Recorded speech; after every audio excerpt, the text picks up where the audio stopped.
আমি ৰাজ্য চৰকাৰৰ তৰফৰ পৰা শিক্ষক নিযুক্তিক লৈ এক গুৰুত্বপূৰ্ণ ঘোষণা আগবঢ়োৱা হৈছে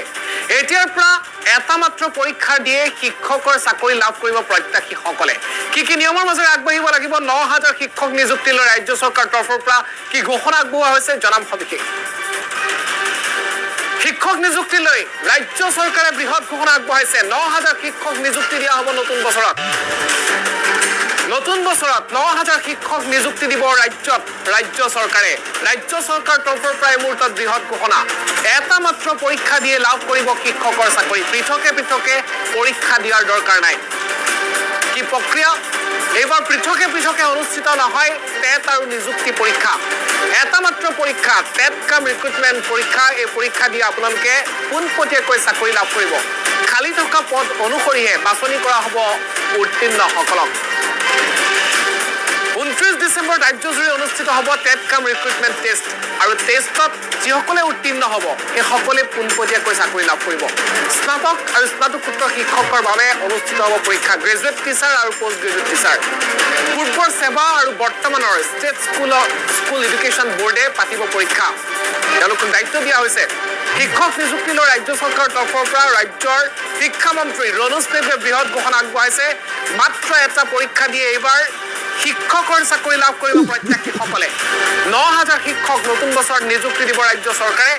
টেট কাম ৰিক্ৰুটমেণ্ট এক্সামিনেশ্যন পতা হ'ব টেট কাম ৰিক্ৰুটমেণ্ট এক্সামিনেশ্যন যাৰ জৰিয়তে যিমানটা পদ খালী আছে সিমান সংখ্যক লোককহে এইবাৰ বাছনি কৰা হ'ব ৰাজ্য চৰকাৰৰ তৰফৰ পৰা কোৱা হৈছে যে পূৰ্বৰ সময়ত টেট পৰীক্ষা যিসকলে দিয়ে সেইসকলে বহুতেই চাকৰি নাপায় পুনৰ এটা পৰীক্ষা দিব লাগে সেই পৰীক্ষা দিহে তেওঁলোকে চাকৰি লাভ কৰে যদি টেট পাছ কৰিছিল ১৫০০ চাকৰি পায় ৫০০ কিন্তু বৰ্তমান অৱস্থাত ৰাজ্য চৰকাৰৰ তৰফৰ পৰা ঘোষণা কৰা হৈছে যে এটা মাত্ৰ পৰীক্ষা দিয়েই তেওঁলোকে পোনপটীয়াকৈ চাকৰি লাভ কৰিব উত্তীৰ্ণসকলক চাকৰি প্ৰদান কৰা হ'ব ৰাজ্য চৰকাৰৰ তৰফৰ পৰা ৰাজ্য শিক্ষামন্ত্ৰীয়ে কি ঘোষণা আগবঢ়াইছে আমি আগবঢ়াইছোঁ তেখেতৰ মন্তব্য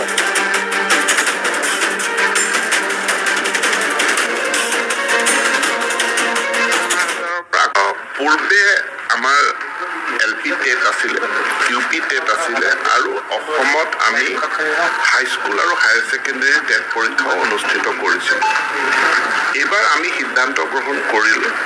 যে আমি দুটা পৰীক্ষা নকৰোঁ বা দুটা প্ৰক্ৰিয়া নকৰোঁ কাৰণ আমি টেট পৰীক্ষা পাতিলেও আমি আকৌ এটা ৰিক্ৰুটমেণ্ট প্ৰক্ৰিয়া কৰিব লাগে দুটা নকৰি দুইটাক মাৰ্জ কৰি টেট কাম ৰিক্ৰুটমেণ্ট পৰীক্ষা অনুষ্ঠিত কৰাৰ গ্ৰেজুৱেট টিচাৰ আৰু পোষ্ট গ্ৰেজুৱেট টিচাৰৰ কাৰণে ব্যৱস্থা গ্ৰহণ কৰিছোঁ প্ৰায় ৯,০০০ শিক্ষকৰ কাৰণে পৰীক্ষা অনুষ্ঠিত হ'ব অহা 29 তাৰিখে পৰীক্ষা অনুষ্ঠিত হ'ব আৰু ইয়াত আমাৰ যিমান ভেকেঞ্চি আছে সিমানেই প্ৰাৰ্থী পাছ কৰিব আগতে টেট পাতোঁতে কি হৈছিল যে তাত কিমান ভেকেঞ্চি এইটো নহয় যিমানে টেট কোৱালিফাইড কৰে ছাপ'জ মোৰ ভেকেঞ্চি আছে ৫,০০০ কিন্তু ১৫,০০০ মানুহে হাইস্কুল টেট তেওঁলোকে পাছ কৰে এই ১৫,০০০ৰ পৰা আকৌ ৫,০০০ মই বাচিব লগা হয় এইবাৰ টেট কাম যিহেতু ৰিক্ৰুটমেণ্ট আমাৰ যিমান ভেকেঞ্চি আছে সিমান সংখ্যকেহে পাছ কৰিব মানে সিমানখিনিৰ মেৰিট লিষ্ট ওলাব আৰু তেওঁলোকে ডাইৰেক্ট ৰিক্ৰুটমেণ্ট পাব ৰিক্ৰুটমেণ্টৰ কাৰণে আৰু বেলেগ কোনো প্ৰক্ৰিয়া নহয় মানে চেণ্টাৰবিলাক ক'ত দিছে আমি Assam state school education board যিটো আমাৰ পূৰ্বে সেৱা আছিল তেওঁলোককে পৰীক্ষা পতাৰ কাৰণে দায়িত্ব দিছোঁ গতিকে তেওঁলোকে এইখিনি মই ভাবোঁ যে সুকলমে ইতিমধ্যে তেওঁলোকে বহুত ডাঙৰ পৰীক্ষা সুকলমে অনুষ্ঠিত কৰিছে এই পৰীক্ষাটো অনুষ্ঠিত কৰিব আৰু ইতিমধ্যে আপোনালোকে ৰণোজ পেগুৰ মন্তব্য শুনিলে শিক্ষামন্ত্ৰীৰ তৰফৰ পৰা কোৱা হৈছে যে 29 ডিচেম্বৰত ৯,০০০ শিক্ষকৰ বাবে ৰাজ্য চৰকাৰে পৰীক্ষা পাতিব টেট কাম ৰিক্ৰুটমেণ্ট এক্সামিনেশ্যন পাতিব যাৰ জৰিয়তে সেই পৰীক্ষাত যিসকল উত্তীৰ্ণ হ'ব সেইসকলে পোনপটীয়াকৈ লাভ কৰিব চাকৰি পূৰ্বে বহুত টেট উত্তীৰ্ণ হৈছিল কিন্তু পৰৱৰ্তী অৱস্থাত তেওঁলোকে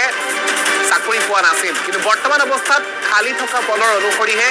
ৰাজ্য চৰকাৰে নিযুক্তি দিব অৰ্থাৎ বাছনি কৰিব সেইসকল প্ৰত্যাশীক আৰু যাৰ জৰিয়তে 29 ডিচেম্বৰত অনুষ্ঠিত হ'ব লগা পৰীক্ষাৰ যোগেদিয়ে পোনপটীয়াকৈ নতুন বছৰত শিক্ষকৰ চাকৰি পাব স্নাতক আৰু স্নাতকোত্তৰ শিক্ষকৰ বাবে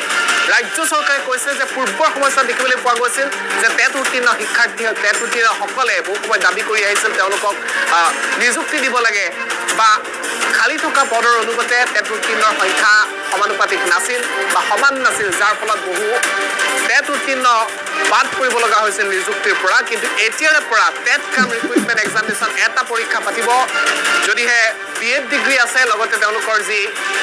প্ৰয়োজনীয় যি কোৱালিফিকেশ্যন প্ৰয়োজনীয় যি অৰ্হতা সেয়া যদি আছে তেন্তে পোনপটীয়াকৈ তেওঁলোকে সেই পৰীক্ষাত অৱতীৰ্ণ হ'লেই